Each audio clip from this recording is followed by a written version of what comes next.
성업체인 하신 거 꿀도 적고.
Hacetler. Vay. Ames. Ames.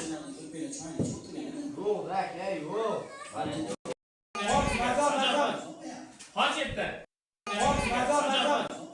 Hacetler. Vay. Ames. Ames. Dure, yaxshi. 11 dure. 11 dan o'tirib yo'q. Shunaqa to'g'ri, to'g'ri olsak. Hacetlar.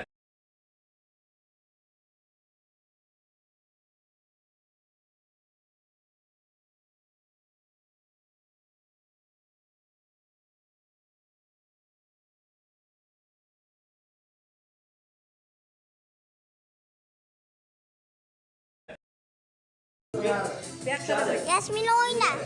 Yo, asosiy yo'q. Tekrar ortaya düşer böyle. Hatta onu var. Bunu sevler. Gol gol. Ayak gol. Şu gol. Yasmin oyna.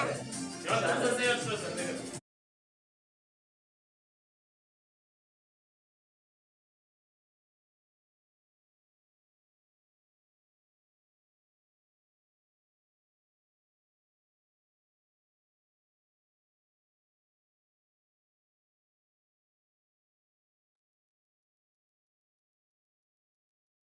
Ajinlar nima sabab yuzaga keladi? Lavr, ya'ni dafna yaproqlari ajinlar yuzaga kelganida qanday yordam berishi mumkin? Teri qarishining oldini olishda yana qanday davo choralari mavjud? Mazkur videoni oxirigacha tomosha qiling va dafna o'simligining qarishga qarshi ta'sir kuchi haqida bilib oling. Eng sifatli va eng ishonchli faqatgina Dr. Uz YouTube kanalida.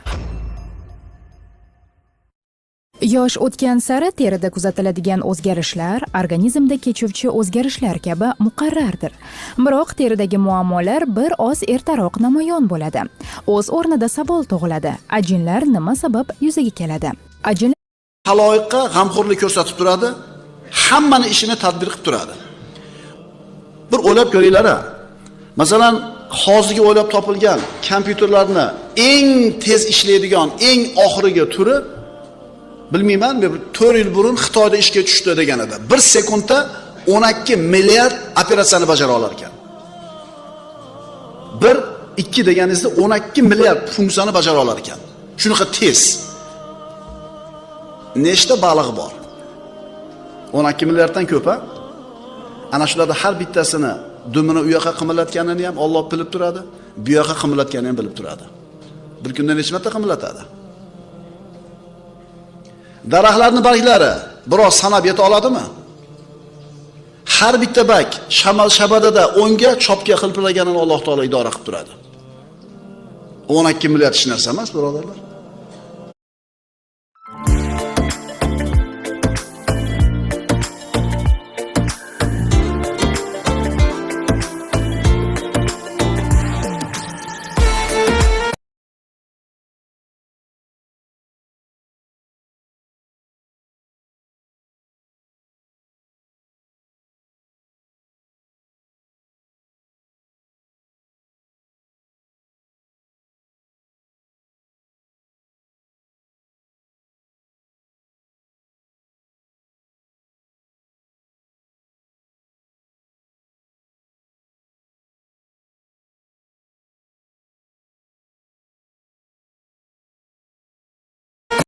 Marjona.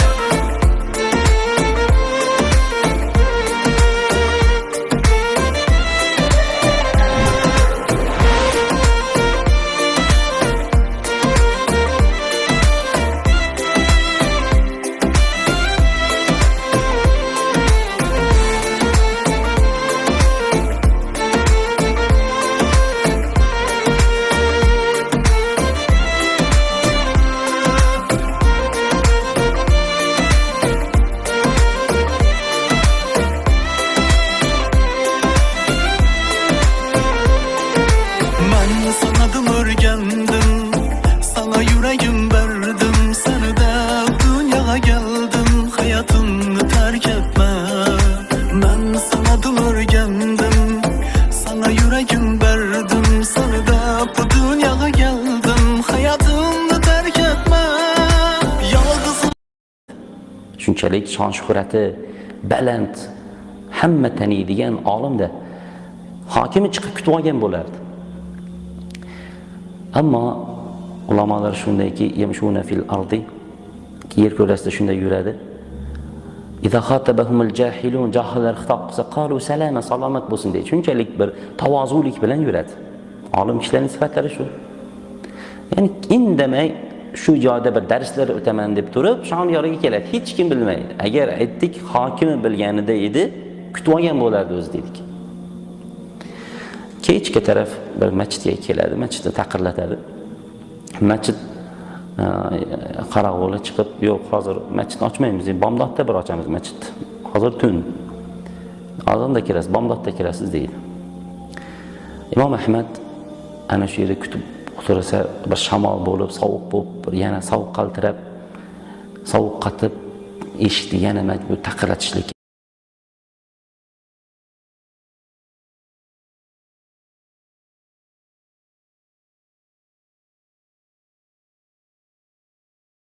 gacha ko'tariladi. Mutlaq maksimal harorat kuzatuvchilarning barcha qatori uchun eng yuqori qiymatlari 35-37 darajani, shimolda, janubda va cho'l hududlarda 38-39 darajani tashkil etadi. Sovuq davrlarda mart oyidagi kabi tez emas, balki ba'zida tungi harorat darajasi sovuqqacha pasayishi prognoz qilinmoqda. Aprel yil davomida eng nam oylardan biri. Yomg'ir odatda momaqaldiroq va kuchli shamollar bilan tez kuzatiladi. Respublikaning shimolida, eng chekka janubida va keladi. Ajinlar teri qarishidan dalolat beruvchi belgilardan biri hisoblanadi. Dastlab ular yuz mimikalari sababli yuzaga kelib, vaqt o'tgan sari chuqurlashib boradi va teridagi yosh bilan bog'liq o'zgarishlarni aks eta boshlaydi. Yosh o'tgan sari teri rangi xiralashib, o'zining yorqinligi va elastikligini yo'qotadi. Bu esa quyidagi sabablar oqibatida yuzaga keladi. Tashqi muhitdagi salbiy omillar va yorqin quyosh nurlari ta'siri oqibatida teri uchun zararli va qayta tiklanish jarayonlarini sekinlashtirishga moyil moddalarga ega mahsulotlarni iste'mol qilish va noto'g'ri ovqatlanish, ko'p miqdorda nikotin va alkogol moddasini qabul qilish teriga kislorod yetib kelishiga to'sqinlik qiladi va toksinlar konsentratsiyasini oshiradi. Haddan ziyod og'ir jismoniy harakatlar yoki aksincha kam harakatlilik teri to'qimalari metabolizmining buzilishiga olib keladi. To'yib uxlamaslik, kun tartibining noto'g'riligi teri salomatligiga xizmat qiluvchi faol moddalar sintezining buzilishiga olib keladi. Terini parvarishlamaslik, terini qurituvchi va o'lik epidermis to'qimalarining ko'chishiga to'sqinlik qiluvchi vositalardan foydalanish, ajinlarga qarshi kurashish, ularning oldini olish, yuz terisini qayta tiklash, teri elastikligi va egiluvchanligini yaxshilash uchun xalq tabobati vositalaridan ham foydalanish mumkin. Teri bilan bog'liq muammolarni bartaraf etishda yordam beruvchi